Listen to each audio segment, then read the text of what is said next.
Duduk dengan masyarakat, sama ada masyarakat jadi baik ataupun masyarakat jadi kacau bilau. Itu tanda keberkatan ilmu seseorang. Bukan tanda tinggi ataupun rendah ilmu tu. Sebab tu kata ulama, laisal ilmu bikathrati riwayah walakinnal ilma nurun yukdhafu fil qalbi. Ilmu ni tuan-tuan bukan dengan banyaknya riwayat. Ya, ilmu bukan dengan banyaknya riwayat hadis. Jadi kalau kita nak terjemahkan dalam konteks kita sekarang ni, ya, banyak periwayatan tu maksudnya banyak maklumat. Semua jenis ilmu dia tahu. Ilmu ekonomi tahu, ilmu semasa tahu, ya. Ilmu tentang apa lagi? Ilmu tentang hadis tahu, tafsir tahu, ilmu tinggi. Tapi adab tidak ada, ya. Ilmu tak masuk dalam hati. Ilmu cuma ada dalam akal. Yang saya cerita dah, ya. Ini ilmu yang berbentuk maklumat saja. Ilmu ni, kata Syekh Syed Muhammad Nakib Al-Atas, ilmu ni sesuatu yang menyampaikan jiwa kepada makna, ya, itu maksud ilmu. Jadi bila jiwa dapat menangkap, memahami satu makna, ya, ni jiwa bukan akal. Bila jiwa memahami satu makna, bila dia amalkan, baru dia menjadi ilmu, ya. Saya tuan, saya hadir satu usrah baru ni, lama dah, sebelum PKP dulu. Kita ni orang muda biasalah kan, kita bawa tablet, tak? Kita ada peralatan yang canggih-canggih, ya? Bila kita nak buat rujukan, senang je. Buka internet, buat carian, screenshot dan sebagainya, tak? Tapi bila kita hadir dengan majlis orang tua ni, ya, umur 50 lebih, 60 lebih, dan dia pencet dah, dia bekas guru. Kita tengok macam mana cara dia bila dia nak buat pembentangan. Dia ada satu buku log, tuan-tuan. Dalam buku log tu ada banyak keratan-keratan akhbar. Dia kerat surat khabar, ya, keratan akhbar yang menarik, ya, petikan-petikan tajuk yang menarik dia akan tampal, kemudian buat catatan tepi dia.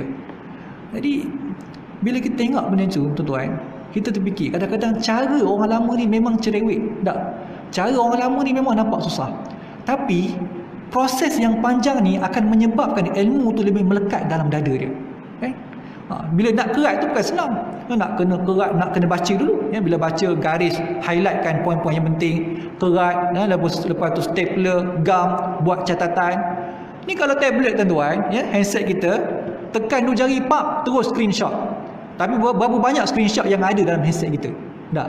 Konon nak baca, ni poin penting ni, screenshot. Poin penting, screenshot. Berlambat-lambat screenshot dalam handset kita. Kita tengok tak, tuan-tuan? Tak. Itu ilmu yang ada dalam smartphone, bukan ilmu yang ada dalam dada kita. Sebab tu kata Syekh Muhammad Nakib Al-Atas lagi, ilmu ni jiwa yang sampai kepada makna, ya. Bila satu ilmu tu masuk dalam jiwa, memberikan makna dalam jiwa, maka baru dia akan menjadi ilmu. Saya bagi contoh minggu lepas kan. Ada beza orang yang bertindak dengan tahu dengan orang yang bertindak kerana dia mahu, ya. Kalau kita minta, katalah anak kita tolong buka pintu, ya, buka pintu. Kita kata ke anak kita, abang buka pintu. Abang buka pintu, itu kita bertindak untuk tahu. Anak kita tahu, logik kata pergi buka pintu, kan? Pergi buka pintu. Tapi dia nak buat tak? Dia nak buat tak? Tak tentu lagi, tuan-tuan.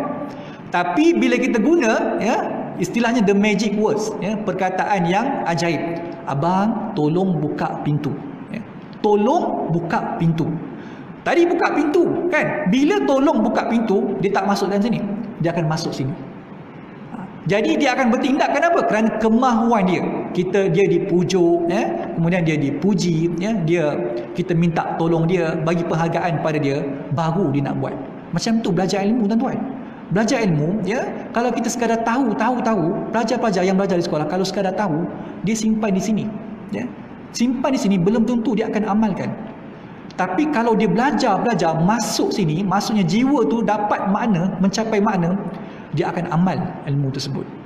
Sebab tu kita jangan kejar sangat silibus yang tinggi sekarang ni. Kadang-kadang silibus kita mengarut-ngarut sangat, ya. Sampaikan dalam subjek bahasa Arab ada soalan untuk ma ahamiyatul jisri baina jisr menarai Kuala Lumpur.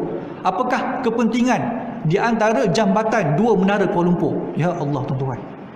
Darjah 5 nak kena jawab soalan macam tu. Ni bahasa Arab ni. Bahasa Arab nak kena jawab soalan macam tu. Lepas tu bila tanya pihak sekolah, dia kata, "Tak, memang kita saja buat. Saja buat ni."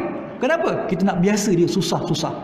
Kamu susahkan dia, bermakna kamu membunuh potensi pelajar tersebut. Ya? Sebab tu kita belajar bahasa Arab, bukan kita jadi minat bahasa Arab. Pelajar bahasa Arab, bila dia belajar bahasa Arab, dia akan jadi lagi benci dengan bahasa Arab. Sama juga dengan orang belajar Quran. pelajar-pelajar tahfiz kita. Tak. So hafal Quran, hafal pagi sampai malam, ya. Biasanya kaedah menghafal Quran ni, juzuk pertama hafal tak ada masalah. Juzuk kedua bila nak hafal juzuk baru, ulang balik juzuk pertama. Bayang kalau juzuk 15.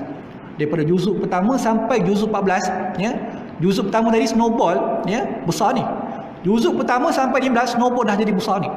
Ni dia nak kena tanggung, ya, hafazan ulangan yang lama ni, ya. Sehingga menyebabkan kadang-kadang silibus kita membunuh minat pelajar tersebut. Akhirnya kita melahirkan pelajar tahfiz yang membenci Al-Quran. Kenapa? Kerana kita masukkan silibus yang berat. Kata silibus kena tinggi, ya. Biasakan budak dengan hafal. Akhirnya makna tak masuk dalam jiwa. Bila makna tak masuk dalam jiwa, dia tak jadi ilmu, tuan-tuan. Takkan jadi ilmu.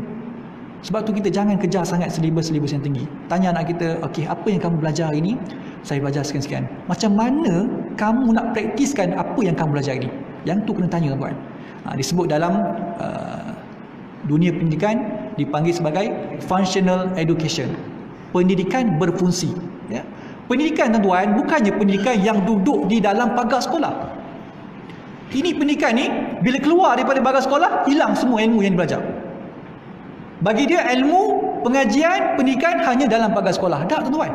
Pendidikan maksudnya kita nak menjadikan pendidikan itu berfungsi untuk kehidupan kita, ya. Sepanjang kita nak menjadi seorang manusia yang beribadah kepada Allah Subhanahu wa taala. Sebab tu, tuan, the aim of education, ya, tujuan terakhir pendidikan kenapa? Untuk apa?